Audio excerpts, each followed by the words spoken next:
էլ նախարարություններով, էլ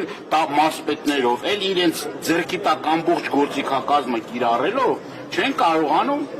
ուրեմն արդյունքի հասնել։ Հիմա մեղադրում են, ասում են նոր ընտրություններ անցկացնել։ Դրա լրջությունը որտեղ է։ Թող հանգիստ լինեն, ճգնաժամ չի լինի, ուրեմն դուք գիտեք, որ ինչ հայտարարություններ արեցին, լսեցիք։ Խմբակցություններ ինչ հայտարարություններ արեցին։ Որևէ մեկը հակասող հայտարարություն արեց, մի րոպե կներեք վերջացնեմ միտքս։ Բոլորը եկան եւ միաբերան ասեցին, որ աջակցում եք, սատարում եք ամենաշատ քվեներ ստացած տեխնացուին։ Եվ սա հրաշալի օրինակ է։ Հրաշալի օրինակ է Հայաստանի Հանրապետության համար։ Ոնց կարա միասնական ընդդիմությունը ջախջախի, տապալի,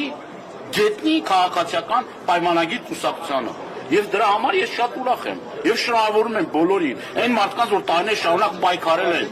պայքարել են այս ռեժիմի դեմ, պայքարել են այս իշխանությունների, որ թուրք-ադրբեջանական շահերն են սպասում։ Ես ուզում եմ շնորհակալություն հայտնել բոլոր տեխնացուներին, իրենց բարձր, ուրեմն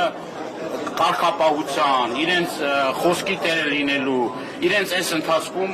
շատ ճիշտ են պահել բացառություն կազմախաղացիական պայմանագիր կուսակցության տեխնացու, որը որ ժամանակին արգելում էր իմ մուտքը Գյումրի, ասում էր Գառիկ Դանելյան ինչ գործ ունի Գյումրիում, այսինքն ԿՊ պատգամավորները, նախարարները, ամբողջ իրանց թիմը կարա Գյումրի գա, ինձ էլ փաստորեն արգելված էր Գյումրի, այսօր փառք Աստծու տեղ հասան։